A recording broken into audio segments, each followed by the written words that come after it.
E por fim, a terceira lei de Kepler. Kepler também observou as órbitas dos planetas e ele fez um tabelão mesmo, ó,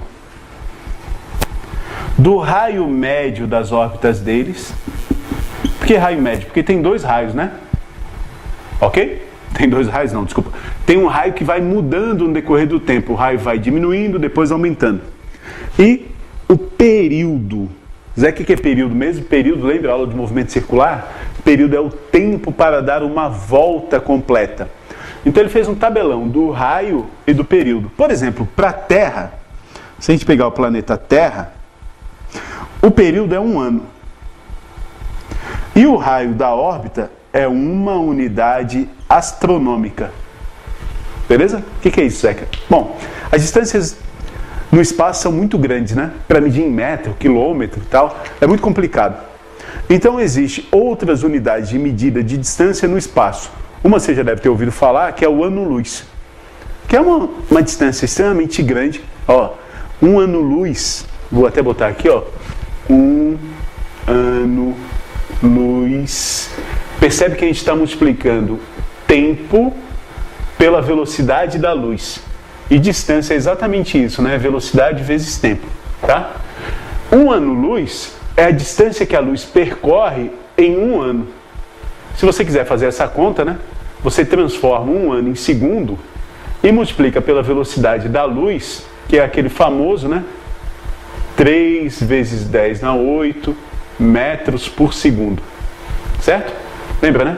Em um segundo ela anda 300 milhões de metros. Imagine 1 ano. Então, essa é uma unidade de medida do espaço. 1 ano-luz. É usado para objetos que estão muito distantes da Terra.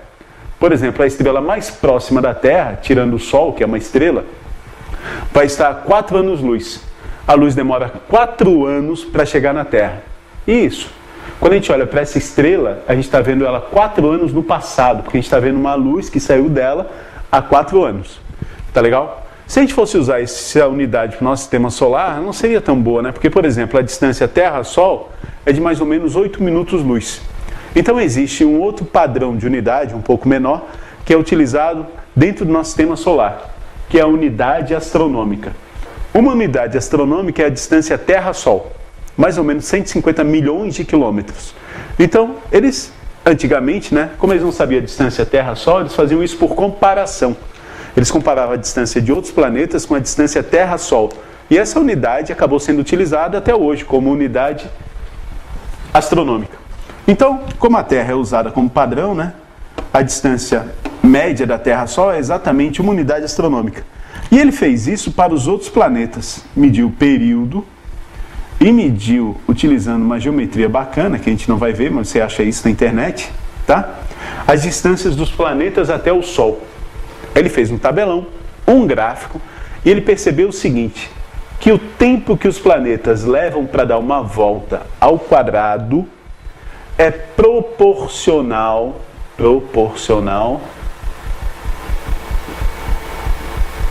ao raio de suas órbitas ao cubo. Quer dizer, ó, quanto mais longe o planeta estiver do Sol, mais tempo ele leva para dar uma volta. Zeca, não é óbvio isso? Mais ou menos, né? Os caras pensam assim, pô, Zeca, ó, o planeta mais longe tem que percorrer uma distância maior. Óbvio que ele leva mais tempo.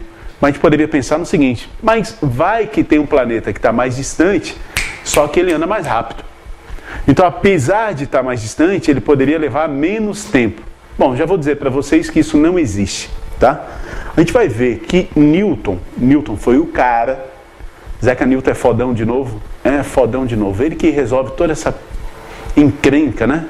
Tudo bem que hoje a gente tem outras leis melhores, tal, né? Ou mais completas, mas Newton foi fera aí, ó. Ele resolveu todas essas perguntas que existiam a respeito do modelo de Kepler, né? Porque Kepler aqui, ó, é aquela história que eu falei, né? Não tem nenhuma fundamentação física. Ele não está explicando por que as coisas acontecem, por que o universo é assim e não diferente disso. Quem faz isso? Newton, né? Newton vai lá e detona depois, né? Newton vai mostrar, e a gente vai ver isso, que quanto mais longe o planeta estiver do Sol, necessariamente menor é a sua velocidade. Anota isso no teu caderno. Escreve lá, ó. Quanto mais distante do Sol, menor é a velocidade do planeta, ou satélite, né? Se for um satélite não, um asteroide e tal, né? Ou um planeta anão girando ao redor do Sol. Quanto mais longe do Sol, menor é a velocidade dele. Então, além dele percorrer uma distância bem maior, ele ainda anda mais devagar de quem está mais perto. Consequentemente, óbvio, né, ele vai levar muito mais tempo para dar uma volta. Então, essa relação de Kepler me diz exatamente isso, né? Que o tempo que o planeta leva para dar uma volta ao redor do Sol está relacionado com a distância. Distância maior, tempo maior, né? Só que é o tempo ao quadrado e a distância ao cubo. Para assumir esse sinal aqui, a gente vai introduzir uma constante, né? Kepler vai dizer que o período ao quadrado é igual a uma constante vezes o raio ao cubo. Bom, o que Kepler fez na verdade? Kepler fez o seguinte, né? Pegou o tempo que todos os planetas levam para dar ao redor do Sol, dividiu pelo raio médio de sua órbita ao cubo e descobriu que para todos os planetas isso dava sempre o mesmo valor, que ele chamou de K. Essa constante mais tarde foi chamada de constante de Kepler, né? Olha o cara lá. Beleza? E ela vai valer a mesma coisa para todos os planetas. Se a gente usar essas unidades de medida, tempo em ano, distância em unidade astronômica, tá? Claro que a gente pode usar aqui outras, né? Quilômetro, pode usar anos-luz, tal. Daí a gente vai ter outras unidades ali.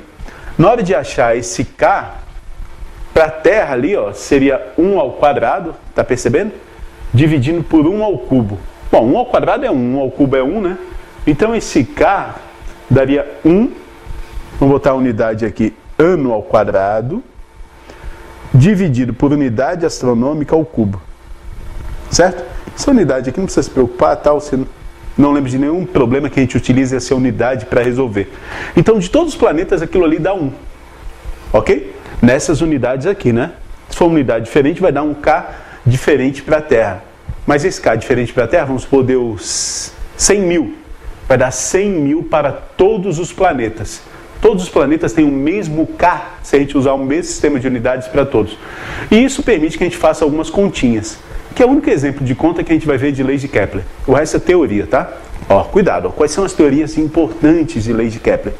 Primeiro, a órbita é elíptica. Beleza? A órbita é elíptica e o Sol fica num dos focos. Segundo, a reta que liga o planeta até o Sol varre áreas iguais em tempos iguais. Qual é a consequência disso? O planeta, quando se aproxima do Sol, aumenta a velocidade, quando se afasta do Sol, diminui a velocidade. Beleza? Segunda. E terceira, é uma equação que relaciona período e raio. Quanto mais afastado do Sol, mais tempo ele leva para dar uma volta. E mais devagar ele anda. Galera, se a gente souber isso, tem uma questão da UFSC que a gente mata inteirinha, vocês vão ver. Tá? Que é uma questão que eu me lembro ainda, antes de fazer ali os nossos 25, que daqui a pouco eu vou estar trabalhando para fazer. Ok? Uma questão que o cara mata inteirinha sabendo só essas coisinhas, né? Agora, como que a gente aplica essa equação? Galera, um planeta X leva 8 anos para completar uma volta ao redor do Sol. Determine o raio médio da órbita do planeta X em unidade astronômica. Bom, a gente sabe, né? O período da Terra, sempre bom lembrar, a Terra é um bom padrão, é um ano, né? E a gente sabe o raio médio da Terra, que é uma unidade astronômica. Zeca poderia usar o K, né?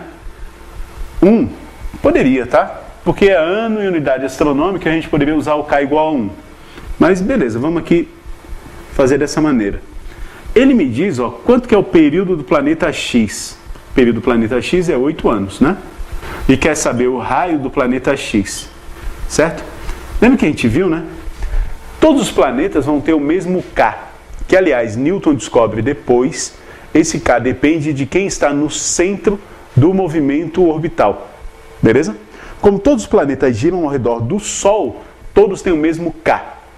Agora, se a gente comparasse um planeta que gira ao redor do Sol com um planeta que gira ao redor de outra estrela, eles não teriam o mesmo K, porque a massa de quem está no centro é diferente. Mas isso só Newton que descobre depois. Então, como todos eles têm o mesmo K, porque todos eles giram ao redor do Sol, eu posso dizer que o K da Terra é igual ao K do planeta X. Lembra ali, ó, volta um pouquinho, o que é o K? O K é o período ao quadrado dividido pelo raio ao cubo, né? Aqui também é o período ao quadrado dividido pelo raio ao cubo. Ok? Então é só a gente substituir e igualar as duas equações, né? Aqui vai dar 1, né? Lembra aquele K é 1. O período aqui é 8 sobre Rx ao quadrado. Ao cubo, né? Desculpa. Então, se a gente jogar esse Rx para lá, Rx ao cubo, a gente vai ter, aqui dá 1, né? 1 dividido por 1 é 1, 1 vezes Rx é Rx, não precisa escrever. A gente vai ter aqui 8 ao quadrado, certo? Para resolver, a gente tem que tirar a raiz cúbica. Se não sabe tirar a raiz cúbica, dá uma olhadinha na aula do Dani, né? O Dani todo mundo gosta. Então, o cara vai lá e resolve isso. Vou dar uma dica, né?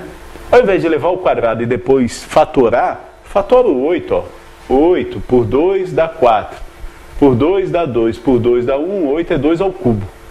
Então, eu tenho aqui R ao cubo, raiz cúbica, de 2 ao cubo ao quadrado.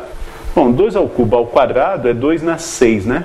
Lembra, tirar a raiz é dividir esses expoentes. 6 dividido por 3 é 2. Então, a gente vai ter um raio de 4 unidades astronômicas. Zeca, que planeta é esse? Isso aqui é um exemplo, né? Um planeta inventado. Não existe esse planeta. Tá legal? Beleza? Vamos lá ver gravitação, então.